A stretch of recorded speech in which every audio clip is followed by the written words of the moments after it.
Is it an art? Is presenting public speaking an art? And if so, can you teach it?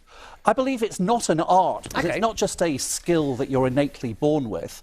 It's not a science either, because it's much more human than that. I actually believe it's a sport. It's a human activity which involves a lot of adrenaline. Some people are born with an innate presentational skill, but they only get really good at it if they practice under pressure and they get some coaching on techniques to get them to do it better. Okay, coaching. How do you do it then? How do you go in, and where do you start, more importantly? Well, I start these days with the premise that most corporate presentations are too long, too vague, too boring, and too infested with a blizzard of slides that are covered with a blanket of bullet points. Death by PowerPoint. Well, in my view, you can only be persuasive if you focus on the words that you say and not just on the visuals that you show. Right. But you're in a very competitive field. There are a lot of you out there around the world, right? So how do you differentiate? My differentiation is this.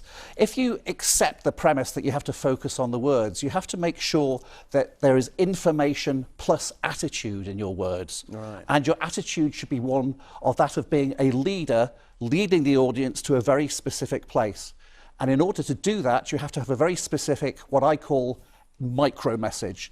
A micro message is a sequence of words which quickly and compellingly captures the essence of your company, your product, or your idea in a way which is specifically tailored to needs of that particular audience in that particular place at that particular time.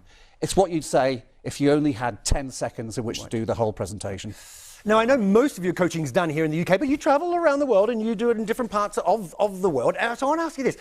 Is there a particular nation out there that is just better at this than others? Of the ones that I've worked with, I have to say the nationality that sticks out most positively. I know what you're going to say. Is the United States. Of course it is. The Americans. God love them. They have so much more of a tradition in their education system of what I believe they call show and tell, whereby students actually are given the challenge of presenting something specific. It might be a school project, it might be what they did on their vacation, at a very young age.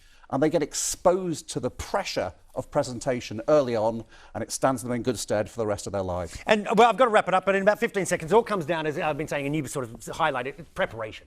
Preparation. If you don't prepare, you will not make the most of the time that's available to you. And that's what I would preach more than anything else.